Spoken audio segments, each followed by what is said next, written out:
Bonjour à tous, merci d'être venus nous écouter pour cette rencontre organisée par France Photobook autour du livre photographique et de la famille. Donc à l'origine, quand on a réfléchi à cette rencontre, on est parti de l'idée d'album de famille, qui est une notion très large et finalement très malléable que les photographes ont exploité, ont transformé, etc. Et on a choisi 3 photographes qui travaillent avec des archives, donc des archives anciennes ou des archives plus vivantes pour Julia, qui ont chacun une approche très différente qu'ils vont vous présenter et que l'on va découvrir lors de cette conversation.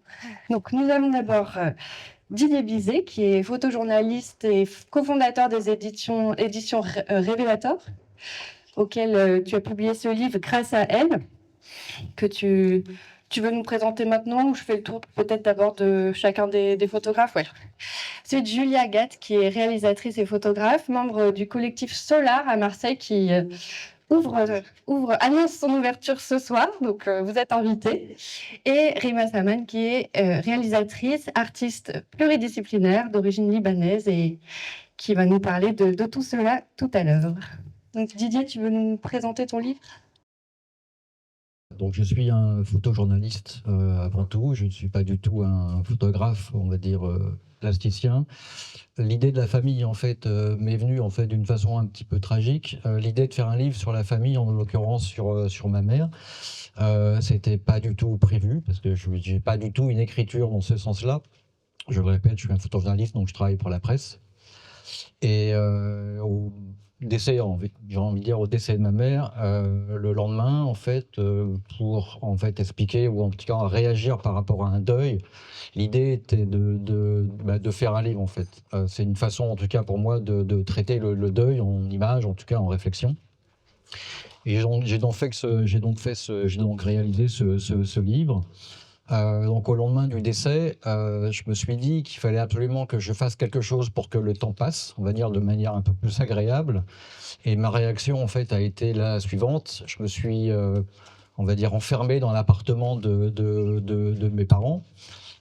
Et pendant le temps d'un mois, en fait, j'ai récupéré en fait tout ce que j'avais sous la main, les objets, les photos de famille, les diapos que mon père faisait en fait dans les années 50, 60 et un petit peu 70. Et voilà, donc j'ai assemblé tout ça, donc sans vraiment réelle projection d'un travail plasticien, mais plutôt une réaction en fait à un décès. Donc c'est vraiment un travail évidemment de mémoire, puisque les images aujourd'hui qu'on fait, elles disparaissent dans les disques durs, et évidemment on ne sait pas ce qu'elles vont devenir. Donc l'idée de faire un livre, évidemment, c'est de pouvoir établir comme ça un support d'image et une mémoire qui, j'espère, va rester en tout cas encore de quelques années. Le travail donc a été pas si simple que ça, mais en même temps, voilà, il a fallu que un peu les yeux fermés, je travaille ce livre sans réelle conviction, sans réelle comment dirais-je, envie commerciale, puisque le livre, je l'ai fait avant tout pour moi et pour ma famille. Et évidemment, donc j'en ai tiré 200 ou 300 exemplaires, je me souviens plus, donc il a été commercialisé. Mais au départ, c'était vraiment pas le but. Le but était vraiment de pouvoir, en fait, comment dire, m'isoler en fait avec les souvenirs de ma famille. Donc à travers le livre, vous le verrez si vous arrivez à la feuilleter.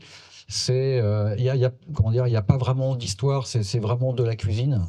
J'ai récupéré en fait les photos de mon père, des photos de famille hein, qu'il faisait dans les années 50 et 60. Et puis j'ai photographié en fait aussi tous les objets en fait qui me paraissaient comment dire encore vivants, parce que c'est des objets que moi j'ai vécu, en tout cas utilisé, vécu et utilisé lorsque j'étais petit dans l'appartement de mes parents. Et j'ai aussi donc photographié aussi un petit peu l'appartement. Et puis voilà, donc on va dire, c'est une collection de mémoires, c'est une collection de choses qui me permettent en fait un petit peu de me souvenir en fait, puisque c'est peut-être le seul élément que j'ai ou que j'aurai en tout cas dans les années plus tard pour me souvenir du passé de mes parents. Merci beaucoup. Julia, à toi de nous présenter ton livre Hamza, Hamza, Hamza, publié chez Actes Sud. Merci beaucoup, merci Zoé. Ouais. Je vais faire passer en fait. J'ai ramené aussi un exemplaire de publication de lancement de Solar, du coup, qui vient de sortir. Donc, Rima aussi. Oui. Peut-être juste celui-là. Ok. Pour la petite parenthèse, du coup, ce soir, on fait notre lancement à la Galerie Triangle à 21h. Vous êtes tous les bienvenus. Le projet Khamsa Khamsa Khamsa. Du coup, c'est mon tout premier projet photo que j'ai commencé en étant adolescente. En fait, c'est un recueil de 10 ans de photographies de mes 4 frères et sœurs. On est 5 et je suis l'aînée. Et c'est vraiment avec eux que j'ai commencé la photographie et c'est grâce à eux que je suis devenue photographe, je crois. En grandissant, du coup, j'ai beaucoup photographié le quotidien à la maison, pendant les voyages. On a grandi dans une sorte de bulle un peu alternative avec 2 parents artistes. Mon père, il est chorégraphe de danse contemporaine et ma mère, elle est peintre, de la peinture abstraite. Et du coup, la photographie est venue de manière assez naturelle et les frères et sœurs sont devenus de manière assez naturelle mes premiers sujets, mes premières inspirations et le terrain d'exploration dans lequel j'ai développé ma pratique.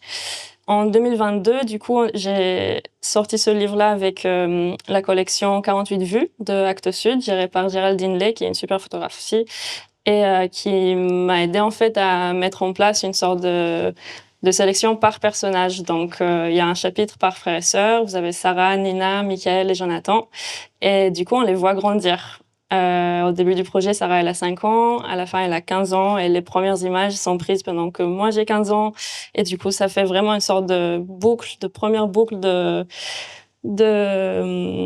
d'histoire familiale. Tu parlais d'archives vivantes dans le sens où du coup c'est pas une archive récupérée ou faite ni par les grands-parents ou les parents, c'est quelque chose vraiment du perspective de la sœur aînée.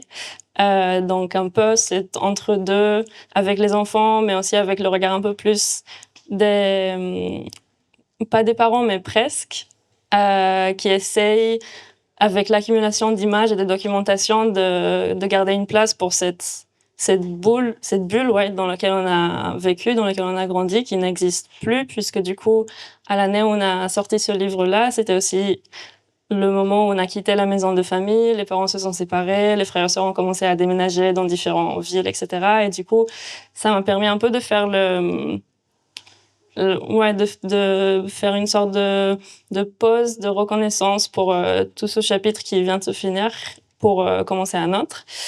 Je vais en parler très brièvement, mais du coup, là, je continue. C'est un projet sur lequel je continue à travailler, je continue à les photographier. Et du coup, il y aura des nouvelles images qui vont être montrées pendant Paris Photo dans une nouvelle revue qui s'appelle The Photographer, qui va regrouper un peu la suite de ce projet-là. Voilà.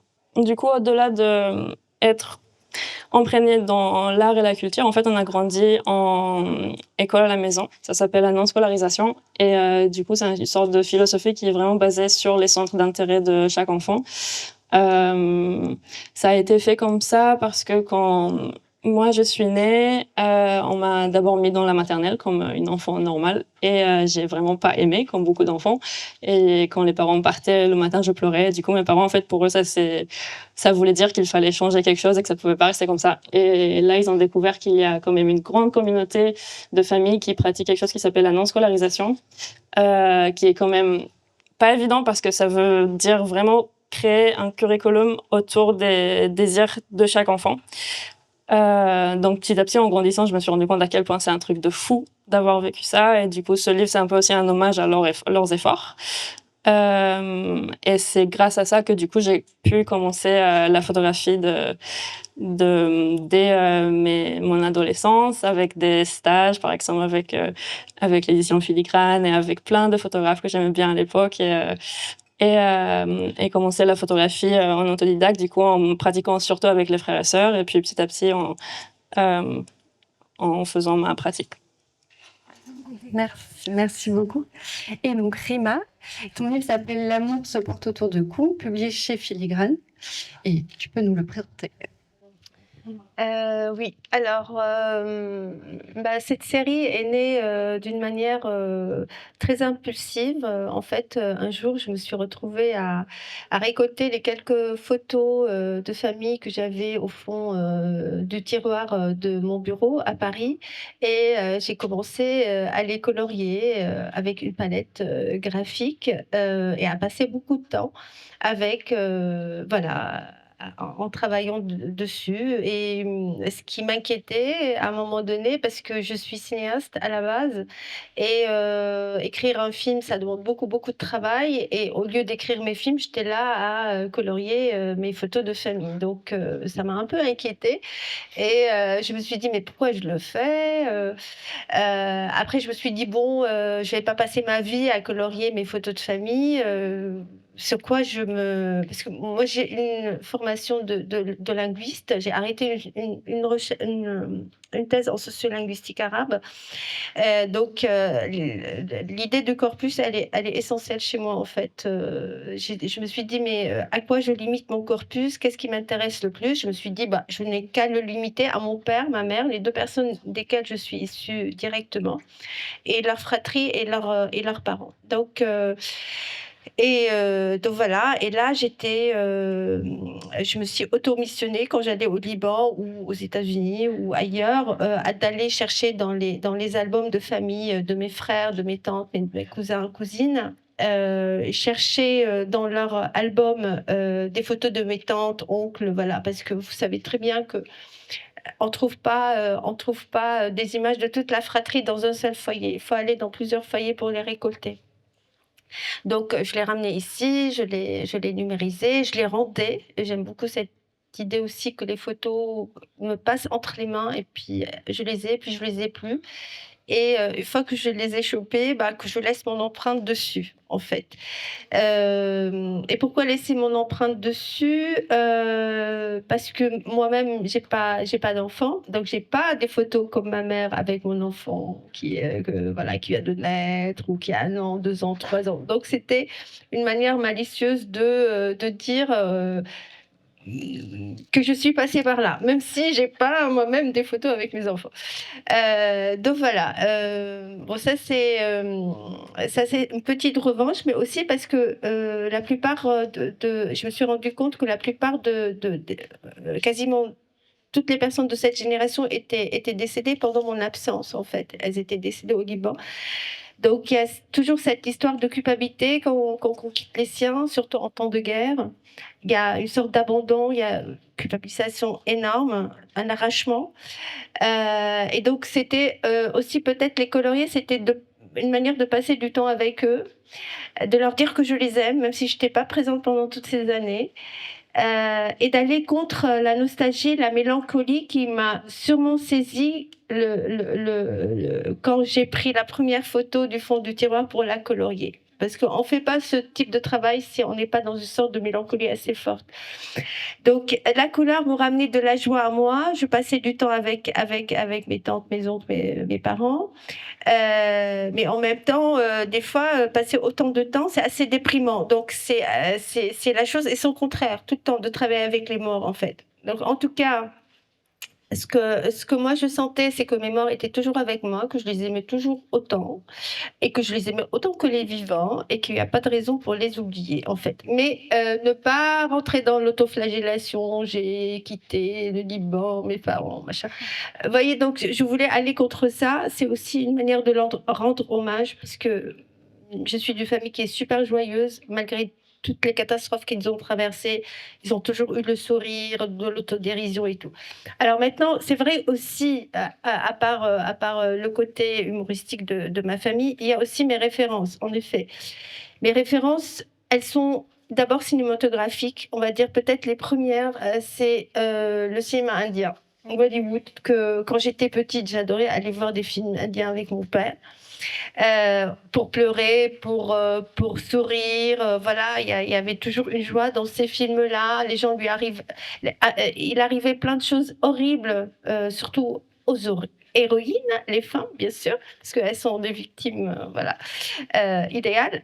Donc il leur arrivait des choses, des atrocités. Et puis 2 secondes après, elles étaient là avec leur robe bariolée, à sauter pieds nus sur le train qui fonce dans le tunnel, et en chantant avec leur bracelet et tout. J'aimais beaucoup ça, en fait, ce truc, malgré la tristesse, malgré les choses horribles de la vie, qu'on rebondisse et qu'on aille vers quelque chose de joyeux. Donc il y a bien sûr donc le cinéma indien en premier, le cinéma égyptien aussi. J'ai été baignée par le cinéma égyptien, mais il était plus en noir et blanc quand j'étais petite. Ensuite, bien sûr, en venant ici, dans l'art, c'est Andy Warhol, c'était la claque, vraiment la claque de ma vie. Sur toutes les portes qu'il ouvre, il désacralise tout. Avec légèreté et espièglerie, et ça j'aime beaucoup.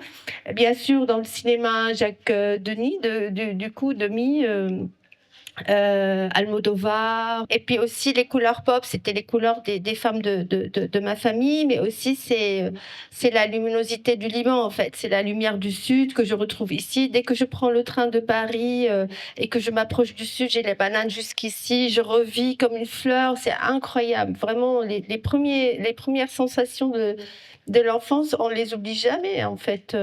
Quand j'étais plus jeune, je trouvais ça un peu ringard, mais maintenant, c'est vrai que je le ressens vraiment dans ma chair. Donc, voilà, concernant ce premier livre qui a été édité chez Filigrane, et c'est vrai, comme pour le deuxième, Patrick a apporté beaucoup de choses auxquelles moi j'avais pas pensé. Par exemple, mon esthétique hachurée, comme ça, crayonnée comme un enfant. Il m'a demandé aussi de me le faire sur les pages, et ça c'était son idée. Après voilà, si vous voulez, c'est le travail en lui-même du photographe, c'est une chose, mais en faire un livre, c'est complètement autre chose. Et là, c'est vraiment, j'ai envie de dire, c'est un art collectif, quoi. Ça veut dire, c'est un art qui ne peut exister sans un bon éditeur qui donne des directions, le choix du format, le choix du papier, le grammage, chez quel imprimeur, voilà. Donc c'est le papier mat, pas mat, voilà. Donc c'est un ensemble. Aussi donc le photograveur, du coup, l'imprimeur, c'est vraiment un ensemble. Et en fait, c'est ce que j'ai découvert, parce que souvent on dit dans le cinéma, parce que moi je viens du cinéma, ça fait presque, oui, à peu près 25 ans que je fais des films. Dans le cinéma, on dit les films, le cinéma, c'est un art collectif, mais le livre aussi. Le livre aussi. C'est pas que le travail du photographe, en fait. Merci Rima. Et pour ouvrir la conversation autour de ces 3 livres très différents, comme vous avez pu le constater, je voulais revenir sur quelque chose que Didier a dit, qu'à l'origine, ce livre était pour ta famille, pour toi, et que finalement, vous avez édité plusieurs centaines de copies. Et en fait, cette question du passage de l'intime au public, en fait, qu'est-ce qui pousse un photographe ou qu'est-ce qui pousse une personne à éditer son histoire de famille et à la partager au public. Donc, je ne sais pas qui veut répondre en premier. Voilà. En fait, moi, personnellement, je ne pensais pas du tout l'éditer. Mais vraiment pas du tout. C'est un photographe qui m'a vu travailler sur cette série et qui m'a dit mais c'est des bijoux, il faut absolument que tu les montres. Et à partir de là, il m'a dit ça. Je dis mais comment ça, les montrer, ma mère, mon père, ma tante qui est la mère de ma cousine. Ma grand-mère qui est aussi la grand-mère de ma cousine, c'est vertigineux. Et là, vous commencez vraiment à flipper à mort parce que ça vous concerne pas que vous. Je suis pas fille unique avec maman et papa, tu vois. Donc c'était vraiment vertigineux. Là, j'ai eu vraiment peur. C'est là où je t'ai parlé de l'éthique. Qu'est-ce qui m'est permis de faire ? Est-ce que je l'ai trahi, par exemple ? Est-ce que je trahis ma grand-mère si je la montre ? Voilà, c'est des questions qui sont venues, mais en fait, je me suis dit, comme je les sublime et comme j'interviens dessus, c'est pas les mêmes photos. Parce que Zoé, tu m'as dit pourquoi tu montres pas tes photos de famille en noir et blanc. Je te dis jamais je te montrerai ça. Voilà, jamais je montrerai les originaux. C'est notre histoire intime. Ça nous, voilà, pour moi, hein, je parle de moi-même. Ça ne concerne que moi. Et en plus, comme je t'ai dit, j'ai 2 frères. Je sais pas combien de cousins et de cousines, 7 oncles et tantes. Tu vois, je veux pas me mettre tout le monde sur le dos. Donc c'est vraiment passé par le regard d'un photographe que j'estime beaucoup et Patrick était d'accord pour l'éditer. Et juste une dernière chose, j'avais pas dit à la famille que j'allais éditer un livre avec ces photos. Quand ils l'ont su, en fait, quand ils l'ont eu entre les mains, ils étaient ravis en fait de l'avoir entre les mains. Je crois qu'il y a quelque chose d'important en fait lorsqu'on fait un livre sur sa famille. Ça permet peut-être de faire un bilan, en fait, de savoir à peu près d'où on vient, qui on est. Ça permet aussi d'essayer de comprendre en fait notre famille. Lorsqu'en fait on récupère toutes les images, que ce soit des objets, des images, des mots aussi parfois, des lettres, enfin bref, plein de choses. Ça permet en peu de temps, en un livre, en une centaine de pages, en fait, de reconstruire en fait les années qui viennent de passer. Donc c'est relativement important. La petite histoire, c'est que le livre que j'ai fait, j'ai découvert en fait pendant un mois, parce que comme je vous l'ai dit, je me suis enfermé pendant 30 jours pour récolter en fait tous les objets, les images, etc. et de construire des choses. Aussi quelques mises en scène que j'ai faites. Mon objectif était pendant un mois, à peu près un mois et demi, de tout composer, de tout construire et de finaliser jusqu'à la mise en page que j'ai faite également. Et j'ai découvert en fait dans les placards en fait des milliers de diapositives en fait que mon père avait fait, donc que je ne connaissais quasiment à peine parce qu'il les montrait à personne. Et du coup, ça m'a permis quand même de découvrir voilà en fait toutes les images qu'il a faites pendant des années, des images qui sont en tout cas pour certaines assez remarquables, en tout cas pour moi, qui ont été aussi exposées dans une galerie à Paris. Donc voilà, c'est vraiment un objet important, c'est un objet important pour la mémoire et c'est aussi un objet de partage en fait. Ça permet aussi de montrer un petit peu ce qui est important quand même, c'est de pouvoir garder en fait le souvenir, parce que dans l'ère numérique qu'on vit, les choses disparaissent, les choses vont disparaître. Donc c'est important de garder ça. Pour ma part, j'ai appris à accepter que je travaille de manière très lente sur des projets qui prennent vraiment des années à se construire et en fait qui se base vraiment sur une archive dans laquelle j'accumule des images sur plein de sujets différents, et c'est au fur et à mesure du temps que je vois quels sont les sujets qui sont chers pour moi et qui en ressortent. Donc le fait de partager vraiment un projet sur la famille et sur notre quotidien n'était pas forcément une évidence dès le départ, mais c'est devenu le cas pendant mon année de fin de diplôme aux Pays-Bas, quand j'ai fait une licence en photographie à Rotterdam. Et en fait, toute la dernière année, je me suis rendu compte que je veux travailler sur rien d'autre que ça, parce que c'était le sujet qui me tenait le plus à cœur et finalement dans lequel je me retrouvais aussi le plus alignée à partager, parce que c'est la chose que je connais le mieux et parce que ça vient justement de mon intime et que j'ai un lien direct avec. D'accord.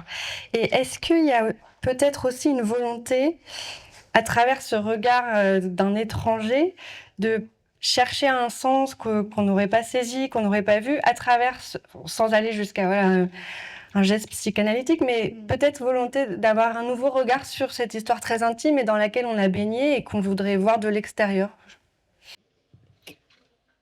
En fait, moi, je pense qu'une fois que le livre a existé et que les tirages ont commencé à être exposés, ça me plaisait, ça me touchait beaucoup quand une personne achetait un de mes tirages.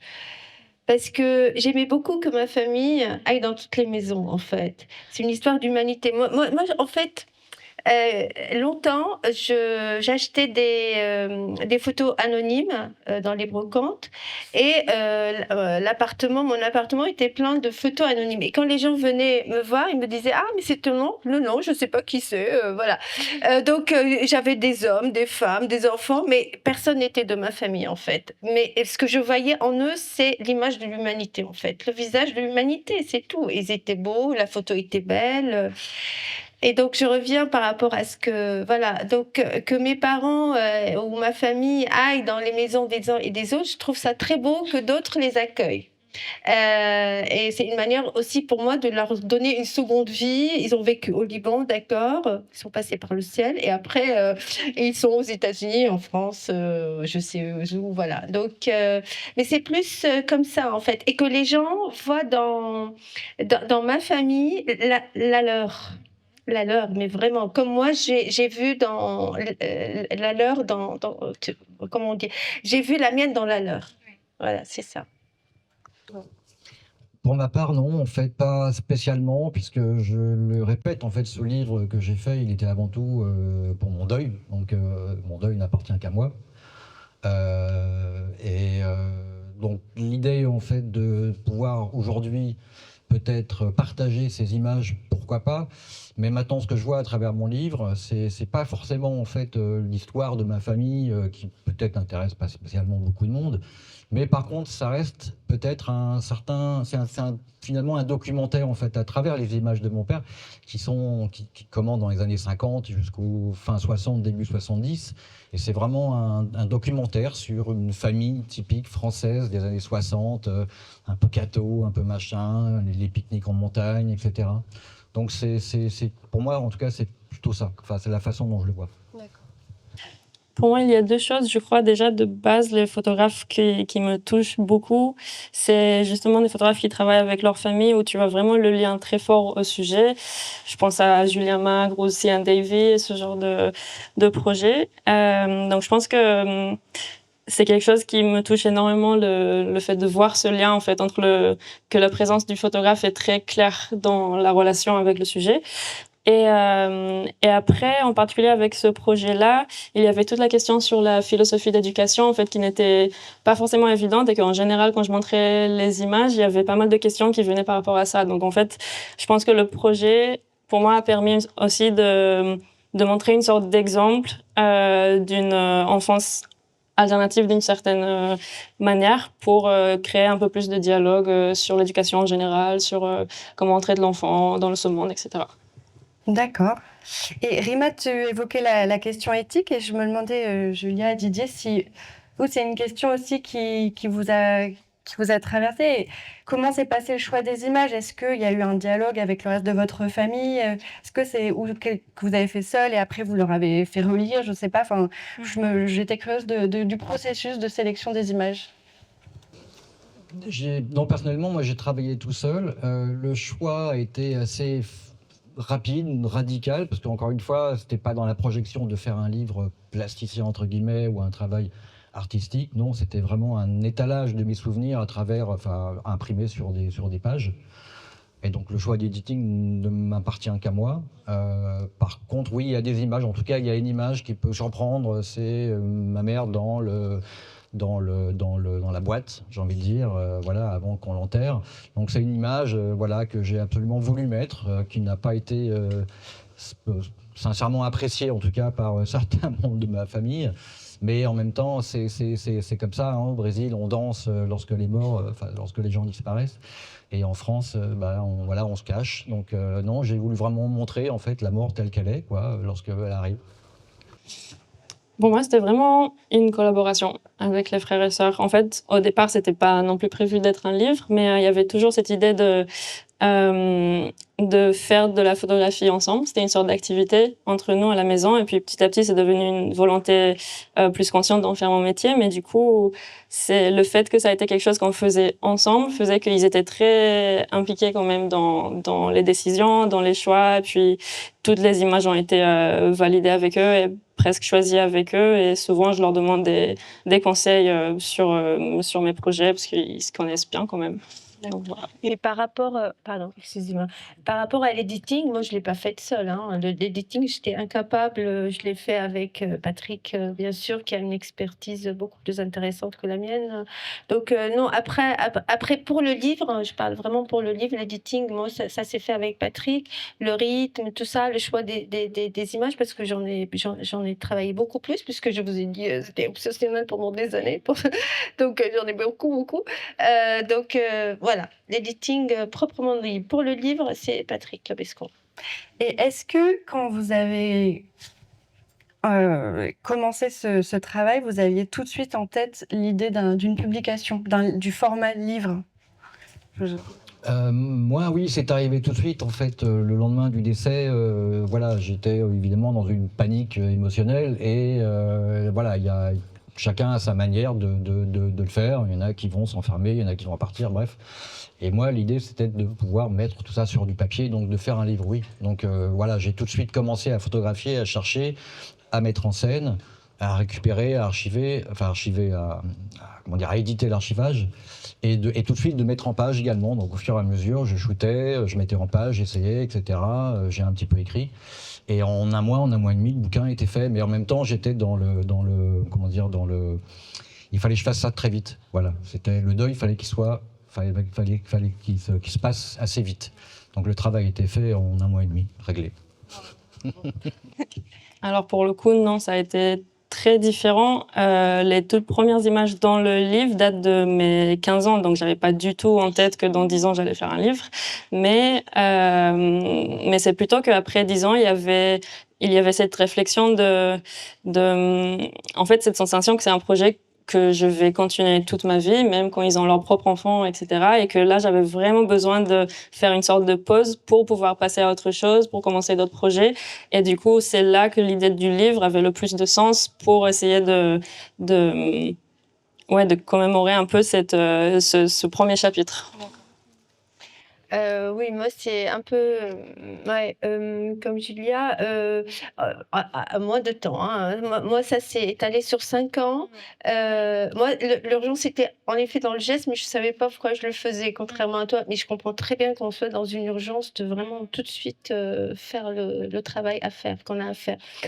Donc moi, ça m'a pris, 5 ans. Donc, comme je t'ai dit, moi, je savais pas du tout que ça allait exister voilà.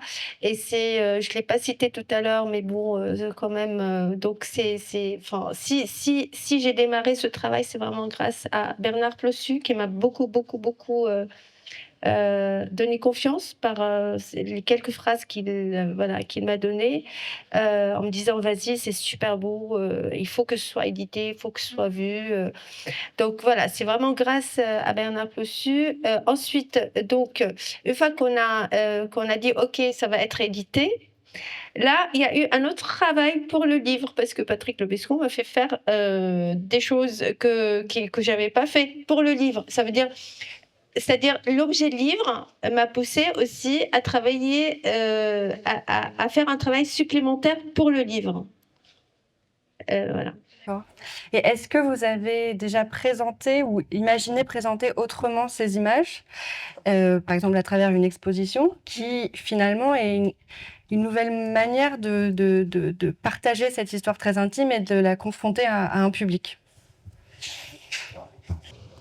J'ai fait une exposition il y a 2 ans, alors non pas de l'ouvrage, parce que pour répondre à ta question, effectivement, je trouve que lorsqu'on sort du contexte, enfin les images du contexte du livre, elles deviennent différentes, elles racontent autre chose. Je ne parle pas forcément de l'editing à travers le livre, mais une fois qu'elles sont sorties du contexte du papier, accrochées sur un mur, c'est encore autre chose. Donc j'en ai juste profité en fait pour montrer en fait surtout les images de mon père en fait qui avaient leur propre sens. Oui. Alors, à la sortie du livre, il y avait une exposition ici aux Rencontres, à la Croisière, qui accompagnait du coup le bouquin et qui avait aussi un court-métrage qui accompagne la série photo, du coup, qui, pareil, sur 10 ans d'images cinématographiques. Donc ça, c'est un peu les 2 médiums dans lesquels j'ai travaillé. Et comment tu as ressenti la différence de perception, et même pour toi, la différence de transmission, si on peut dire? J'ai eu plus d'expérience du coup en montrant ce projet en exposition qu'en livre et c'était intéressant de voir comme à partir du moment où l'objet existait, en fait, il y avait quelque chose de beaucoup plus personnel qui pouvait se faire avec les gens où ils pouvaient le récupérer chez eux de manière tellement plus légère et directe et je pense que ça a rajouté vraiment quelque chose de plus un lien plus fort avec le travail en fait. Alors, nous, on a sorti le livre pour le festival Portrait de Vichy. C'est le premier festival qui m'a exposé, en fait. Et à partir de là, et voilà, merci beaucoup, Fanny du Péché, parce que quand même, c'est génial d'avoir eu cette opportunité ouais, d'exposer dans ce beau festival. Donc, ça a accompagné voilà, cette exposition. Maintenant, la différence entre les deux, c'est pas le même papier, c'est pas le même format, les couleurs sont plus pop.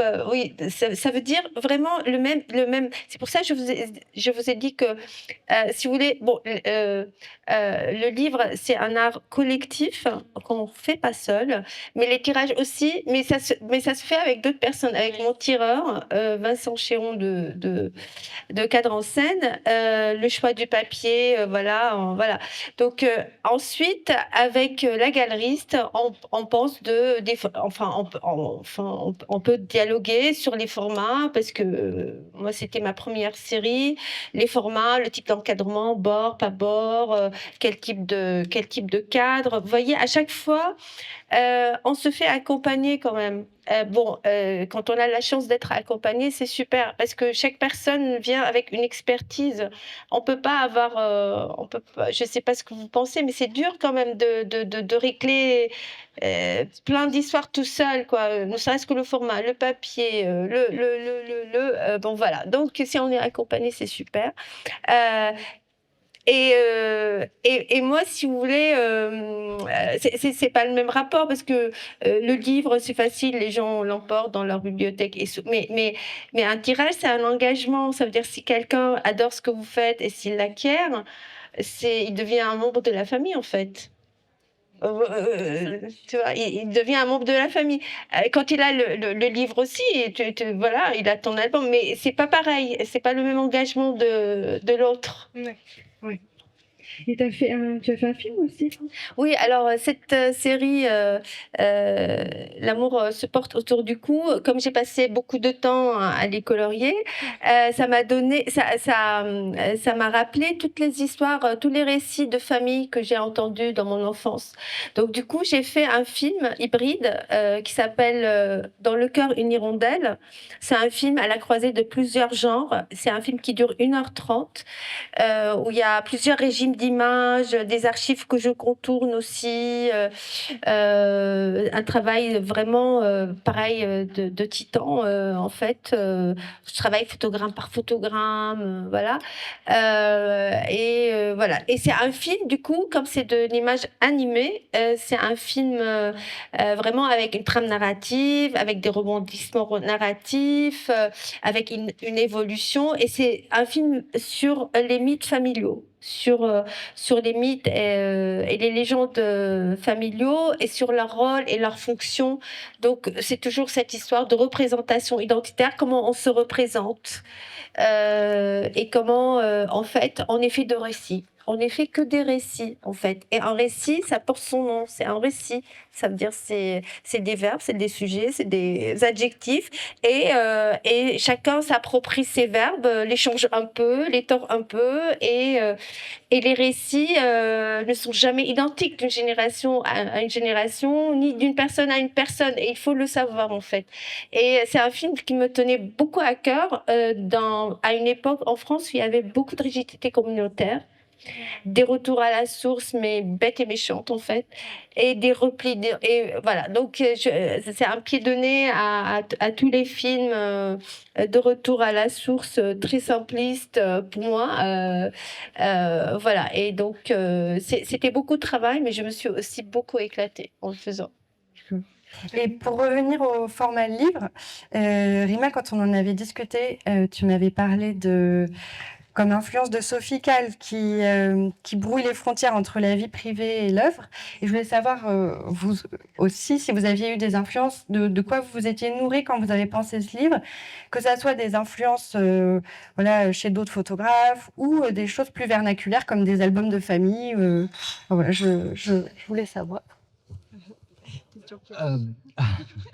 Non, non, c'est pas piège. Non, non, non, j'ai pas été inspiré. Si, peut-être juste la couverture, parce que j'ai retrouvé dans certains, enfin, dans des placards, quelques livres religieux des années 60, 70, ces vieux bouquins un peu religieux où il y avait des textes religieux, couverture en tissu comme on les faisait à l'époque. Des livres assez étroits. Du coup, voilà, je me suis inspiré de ces objets, en fait, parce que, bon, voilà, ça montre d'une certaine manière un petit peu comment dire, peut-être l'esprit de ma famille quand j'étais petit, on va dire quelque chose de, je ne sais pas comment la définir, mais quelque chose une austérité un peu joyeuse, voilà, c'est ça, un peu comme ça. Voilà, mais sinon pour le reste, non, non, pas de, non, j'ai juste fait de la cuisine. D'accord. Julia. Alors, pour le format, déjà, il y avait la contrainte de la collection, du coup 48 vues, qui est une collection, c'était le deuxième dans cette collection. Le premier, c'était un livre de Julien Gester, qui prend le même format et qui vient en fait à l'idée de Géraldine Lay, rompre un peu avec le beau livre traditionnel de photo et créer quelque chose de plus léger, presque format zine en fait, qu'on peut du coup qui peut être beaucoup plus accessible. Donc il y avait déjà ça. Et après pour la couverture, on a travaillé avec Yann Linsart, qui est un graphiste qui travaille beaucoup avec Actes Sud et en général à Arles et sur les livres photos. Et en fait, on est parti de l'idée du mur un peu nuage qui était, en étant petite, ma spécialité à la maison. Toute ma chambre, elle était comme ça, plein d'images partout. Et du coup, on est parti sur une couverture un peu similaire. Et à l'intérieur, c'était pas forcément important pour moi de garder la chronologie, mais de vraiment m'appuyer sur les personnages et de faire un peu vraiment l'espace de chacun avec pas beaucoup d'informations sauf le nom de la personne et le lieu où c'est pris et le temps pour quand même garder une sorte de temporalité. C'est tout. Moi, par rapport au chemin de fer, là, tu parles de mes influences pour faire le livre, c'est ça? En général, toi, je sais que tu mentionnes, même pour le passage vie privée. Ah non, mais c'est clair que Sophie Calle, c'est pareil, mais j'adore ce qu'elle fait, tu vois, c'est quand même de l'autofiction documentaire ou pseudo-documentaire, et c'est ce que moi je fais dans mon film, en fait. J'adore, en fait, cette manière malicieuse de brouiller les pistes et en même temps vraiment mettre des choses des fois super intimes dans ses œuvres, et c'est là où tu sais plus. Bon, j'arrive pas, même pas à la cheville de sa cheville, non, mais c'est vrai que c'est une influence très très forte. Oui, le rapport à son travail artistique, ouais, dans ce rapport-là. Après, Andy Warhol, c'est vrai que j'aime beaucoup cette manière de désacraliser, et puis il a touché à tout. C'est quand même incroyable. Il a fait des vidéos de ouf, quoi. Enfin, renversant. Même aujourd'hui, on peut plus faire des vidéos d'art aussi beaux, intelligents et malicieux comme il faisait, quoi. Je veux dire, j'aime bien, oui, les artistes qui touchent à plusieurs médiums. De toute manière, oui, j'ai cette c'est l'influence des gens qui touchent à tout et qui brouillent les pistes et qu'on peut pas mettre dans des cases, en fait. De toute manière, quand tu viens d'un autre pays, t'es pas complètement dans les cases du pays qui t'accueille parce que t'es pas forcément, voilà. Donc, comme je suis pièce, voilà, rapportée ou quelque chose, donc dans aucune case, donc je continue je brouille les cases et c'est très bien. D'accord. Et Didier, dans ton livre, tu mets en regard une photographie de famille avec un écran de téléphone et la grille d'un album photo, enfin de l'album photo qu'on a sur nos téléphones. Je pense que tout le monde voit de quoi je parle. Et tu parles, tu m'en as parlé, tu en parles dans ton texte de ce monde d'écran dans lequel nous vivons aujourd'hui et de la perte... finalement de la perte de la photographie en tant qu'objet et de la perte du souvenir. Et donc, tout ça pour dire que finalement, le livre est aussi un contre-pied à cela. Et je me demandais comment chacun de vous envisageait l'évolution, le futur de la photographie de famille et de la notion du souvenir à l'heure du tout numérique, artificiel, etc. Ah bah de toute manière, le souvenir est très lié, il est visuel en fait. On n'a que des images, le rêve c'est des images, on n'a que des images et ça ne mourra jamais. Je veux dire, l'image de toute manière, c'est pas possible que ça ne continue pas. Enfin, ça continuera sur d'autres formes, des formes hybrides. On peut faire des allers-retours, on peut faire des sauts. euh, Xavier, tu m'as parlé du livre de Serge Tisseron que j'ai pas lu, Le jour où j'ai tué mon frère, que j'ai pas lu, voilà, mais j'ai très envie de le lire. Et ça parle de l'intelligence artificielle. Donc, ce que Xavier m'a expliqué, c'est que des fois, l'intelligence artificielle qui retraduit ta mémoire, elle est plus vraie que les vraies images. Donc voilà, donc j'ai hâte de lire ce livre. Et comme quoi, il y a des choses qui sont possibles et c'est à l'infini. De toute manière, on peut pas vivre son souvenir sans images, c'est pas possible. Et sans récit sur les images, sans les textes, les sous-textes. C'est pas possible. Ouais, je pense que les histoires de famille, enfin les récits, les histoires de famille, les souvenirs de famille, en fait, deviennent ou seront en tout cas de plus en plus présents peut-être dans nos esprits. Pour la simple et bonne raison, il me semble, en tout cas, c'est mon avis, c'est qu'après-guerre, en fait, l'époque du baby-boom, tout allait plutôt pas trop bien, enfin plutôt même très très bien, et puis au fur et à mesure, en fait, j'ai l'impression que le monde se dégrade, et du coup, l'idée de la famille, de se rassembler, en fait, de faire en sorte de ne pas oublier, en fait, devient de plus en plus fort. Donc moi, je lis ça aussi, surtout en fait par rapport à l'actualité et au monde qui change. Et du coup, l'idée de la mémoire est vraiment aujourd'hui peut-être l'une des choses les plus importantes. J'avoue, je sais pas du tout où on va, mais je suis assez confiante que une des grandes spécialités de l'être humain, c'est quand même de mettre des symboles et des représentations sur n'importe quoi. Donc, on trouvera toujours des manières de lier des images, des objets, quoi que ce soit, aux souvenirs qu'on veut garder. Et donc pour conclure cette rencontre et ouvrir ensuite les questions, je voulais revenir sur ma première question qui était de savoir pourquoi est-ce qu'on partageait son histoire de famille au public et pourquoi, à vos yeux, est-ce que un inconnu va acheter un livre sur une famille qui n'est pas la sienne et se passionner, se passer des heures à la feuilleter. Bon, merci. Je pense que c'est un élan de cœur, en fait. C'est quelque chose qui est du domaine de l'affect, de l'irrationnel. Ça doit trouver un écho chez lui, un miroir. C'est ça qui est beau aussi. C'est-à-dire que ce qui est beau dans l'art aussi, c'est que la connaissance vient par la perception et par le sens. Le sens, la signification vient par le sens, les yeux, le toucher. Voilà, donc je pense qu'il l'achètera quand ce livre parlera de lui. Parce qu'on cherche tous quelque chose qui parle de nous. Et c'est pas égocentrique, hein. On peut être dans l'altérité, on peut être... y a aucun souci, mais on veut se connaître, en fait. On veut ouvrir des portes en soi. Donc, moi, je pense que c'est comme ça que j'ai acheté des livres et que j'ai acheté quelques œuvres, en fait. C'est parce que ça parle de moi. Pour moi, je pense que ça parle de... Ça montre à quel point on est tous tellement liés, en fait, et on vit dans un monde qui essaye tout le temps de nous séparer et de mettre des limites sur nos priorités, qui sont les gens qui sont importants pour nous, et on devrait avoir plus d'affection pour certains et pas pour d'autres, et en fait, c'est juste pas vrai. En fait, on est tous connectés, et le fait de voir quelqu'un qui est aimé par la personne qui le photographie, ça te fait directement sentir l'amour que toi tu as en toi par rapport à quelqu'un d'autre, et du coup, je pense que c'est juste une preuve de ça. Le mot de la fin?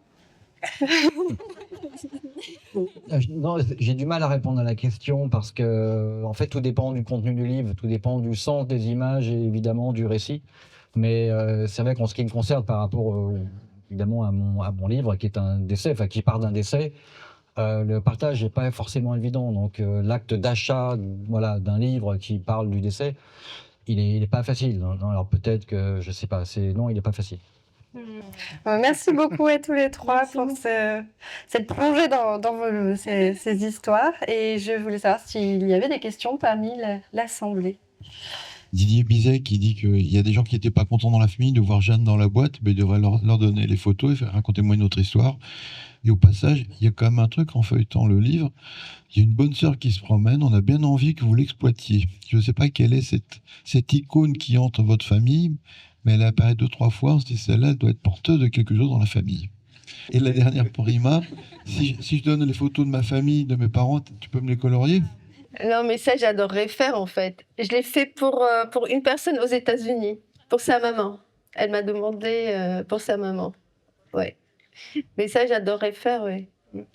Je te les envoie. Ah, très bien.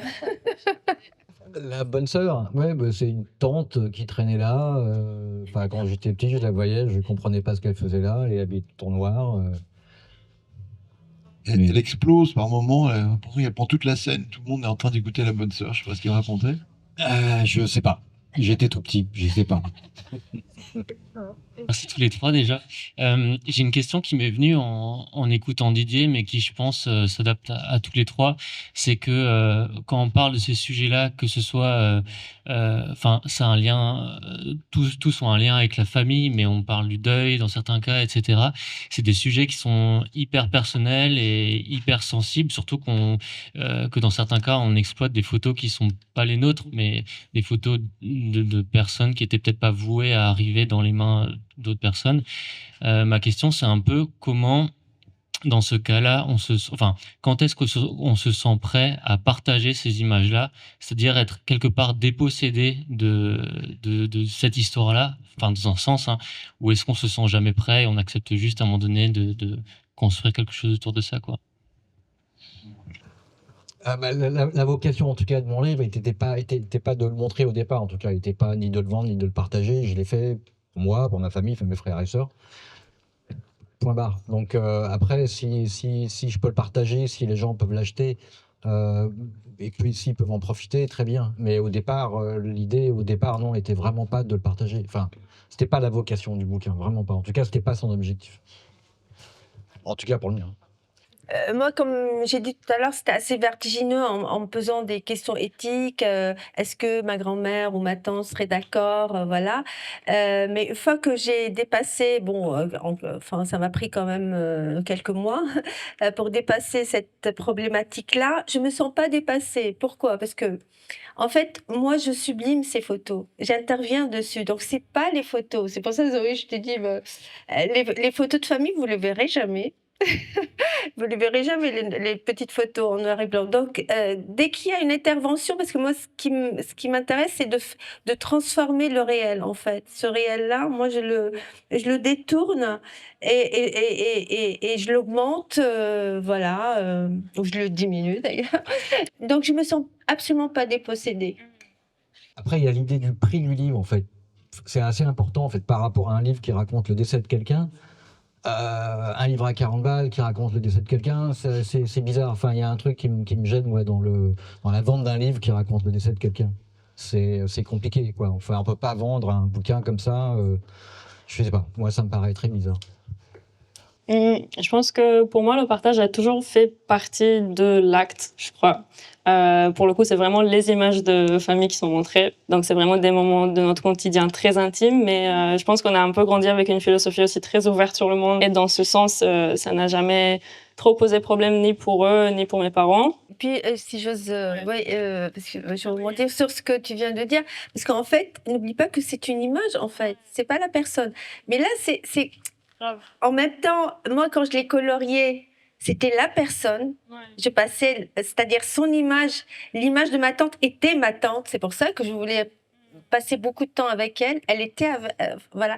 À la fin, l'image, c'était ma tante, mais en même temps, une image, c'est une image, en fait. C'est pas le réel. Ouais. C'est pas. Tu vois ce que je veux dire? On est du domaine de la représentation, juste de la représentation. Tu disais tout à l'heure, nous sommes des récits. Et là, je pense que c'est exactement ça. En fait, on raconte des histoires à travers des contextes très intimes. Mais ce qui est montré, c'est les récits qu'on raconte. Ouais, ça tombe bien, il n'y a plus de questions. Merci à tous et merci aux 3 photographes. Je vais les applaudir.